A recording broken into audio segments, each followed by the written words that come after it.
पूर्वी खबर। सीटू सहित तमाम वामपंथी संगठन की तरफ से रानीगंज के बीडीओ कार्यालय में आज सूत्री मांगों के समर्थन में ज्ञापन सौंपा गया। इस मौके पर रानीगंज के पूर्व विधायक रुनु दत्तो, सुप्रियो राय, देवेंद्र मुखर्जी, नारायण बावरी, पुण्य दास, हेमंत प्रभाकर सहित सीपीएम के तमाम अधिकारी उपस्थित थे। संगठन की तरफ से बताया गया कि पहले 5 पंचायत कार्यालय में ज्ञापन सौंपा गया, लेकिन पंचायत प्रधान द्वारा यह बताया गया कि वह कुछ नहीं कर सकते, इसलिए बीडीओ कार्यालय में ज्ञापन सौंपा जा रहा है। बताया जा रहा है कि राशन वितरण में भारी समस्याओं का सामना करना पड़ रहा है। जो दिन भर श्रमिक मेहनत करते हैं उनके हाथों और उंगलियों के निशान गिर जाते हैं। ऐसे में फिंगरप्रिंट डालकर राशन लेना मुश्किल हो रहा है। इसका फायदा उठाकर कुछ नेता गरीबों के राशन में सेंधामारी कर रहे हैं। ये वह होने नहीं देंगे।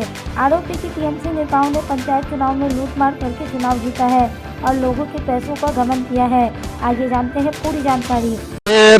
9 दफा দাবির ভিত্তিতে আমরা 5টি পঞ্চায়েতে ডেপুটেশন দিয়েছিলাম।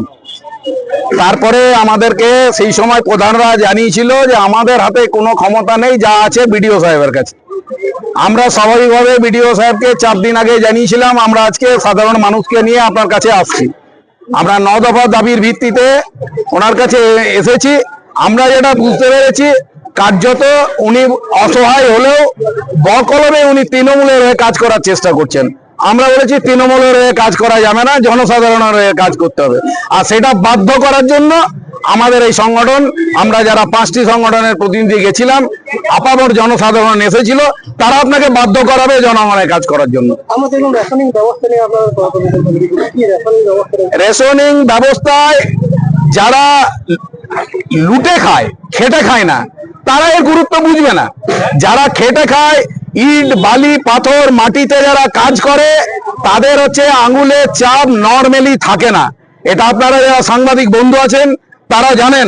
রবীন্দ্রনাথ ঠাকুরের কথা আছে যে দেবতা আছে বাইরে, যারা খেটে খায়, আর দেবতা ঘরের মধ্যে থাকে না। মানে রবীন্দ্রনাথ ঠাকুর পর্যন্ত বলে গেছেন, যারা পাথর কাটছে, চাষ করছে, মাঠে রোদ্রে জলে ঘাম ফেলছে, তারাই হচ্ছে প্রকৃত মানুষ। সেই অংশে ছাপ কাজ করতে করতে আঙুলের ছাপ বিলীন হয়ে যাচ্ছে এবং তাদের ছাপ না মেলাতে একটা অসাধু গ্রুপ তৃণমূলের নেতৃত্বে সেই রেশন লুট করছে।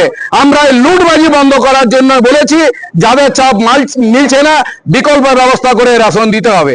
উনি আমাদের একটা তারিখ নির্দিষ্ট করেছেন, সেই তারিখে যদি উনি না বসেন আবার পুনরায় সেই আন্দোলন আমরা ডাকব।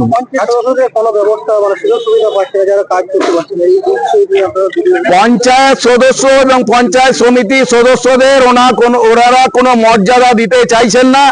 আমরা বলেছি আপনারা বিডিও সাহেব তৎকালীন আইসি গুলোকে নিয়ে যেভাবে পঞ্চায়েত লুট করেছেন, তাদেরকে যারা নিয়ে লুট করেছেন তারা এখন পঞ্চায়েতে সাধারণ মানুষের টাকা লুটে খাচ্ছেন। এটা আর করতে দেওয়া যাবে না। কিন্তু যারা আমাদের প্রতিনিধি, যারা মেহনত করে লড়াই করে আমরা সদর প্রধানকে মেরে ফেলা হয়েছিল, কাউন্টিং সেন্টারে মেরে দেওয়ার চেষ্টা করে হয়েছিল, ওরা সেসব পারেনি। আমাদের সমিতি 2 জন সদস্য আছে, তাদেরকে কোনো রকম ভাবে কাজ করতে দেওয়া হচ্ছে না, তাদেরকে কোনোভাবে হচ্ছে টাকা বরাদ্দ করছে না। আমরা এটা বলাতে উনি 3 দিন পর ওনাদের ডেকেছেন। উনি বলেছেন এর সমস্যার উনি সমাধান করবেন। যদি না করেন, আমি বলেছি যে আপনি তৃণমূল অফিসে গিয়ে বসুন, বিডিও অফিসে বসবেন না। না, বেসিক্যালি ইন্দিরা আবাস, মানে আবাস বলছি, ইন্দিরা না, বাংলার বাড়ি আর এই আপনার এনআরইজিএস। তো এনআরইজিএস তো এখন কাজ বন্ধ আছে, কিন্তু বাংলার বাড়ি নিয়ে আমি বলে দিলাম যে কি পদ্ধতিতে, যদি কেউ মনে করে যে আমি বাদ পড়ে থাকি, ওই কাজটা এখন সিস্টেমেটিক ভাবে হচ্ছে। যদি বিএসকে তে কমপ্লেন করে বা কোথাও কমপ্লেন করে, তো ওটা সফটওয়্যারে এসে গেলে আমি পদ্ধতিটা বুঝিয়ে দিলাম যে কিভাবে হয়। আর কিছু দাবি দাবা আছে ল্যান্ড রিলেটেড, ওটা বললাম বিএলআর এর সাথে আলোচনা করব এবং আমাদের ঊর্ধ্বতন কর্তৃপক্ষের সাথে আলোচনা করব। স্যার, আইসিডিএস এর শিক্ষক নিয়োগ করার এটাও একটা দাবি উঠেছে, স্যার কি বলবেন? দেখুন, ওটা তো পলিসি ডিসিশনের ব্যাপারে আমি তো কিছু বলবো না। তো ওইসব যেগুলো আমার এন্ডের ব্যাপার, ওগুলো আলোচনা করেছি। যেগুলো পলিসি ডিসিশনের ব্যাপার, ওটা আমরা এই ডেপুটেশনটা ঊর্ধ্বতন কর্তৃপক্ষের কাছে পাঠিয়ে দিব। স্যার, অন্যদিকে দেখা যাচ্ছে হাড়া ভাঙা যে ব্রিজ নিয়ে বেশ কয়েকবার ওরা আন্দোলন নেমেছে দীর্ঘদিন ধরে, কিন্তু কোন রকমের ব্যবস্থা নেওয়া হয়নি।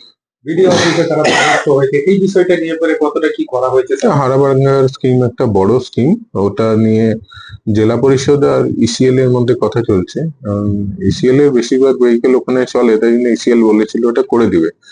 তো ওই এস্টিমেট এখনো ফাইনাল হয়নি ওটা, তো ওটা ওই লেভেলে ওটা নিয়ে মানে চলছে আর কি। জেলা পরিষদ কমিউনিকেট করছে ইসিএল এর সাথে। কতদিনের মধ্যে এটা কি একটা বক্স ব্রিজ বানানোর পরিকল্পনা আছে, যেটা ইসিএল এর করে দেওয়ার উচিত ছিল। তো ওরা এস্টিমেটে বোধহয় কিছু মানে চেঞ্জ করতে বলছে বা সামথিং এরকম। अब तक के लिए बस इतना ही। फिर मिलेंगे अगली खबर में। ऐसी और की खबरों के लिए बने रहे हमारे साथ। देखते रहे पूर्वी को लाइक शेयर सब्सक्राइब करना ना भूलें और बेल आइकन को दबाना ना भूलें और देखते रहें पूर्वी खबर। पूर्वी खबर, नजर सब पर।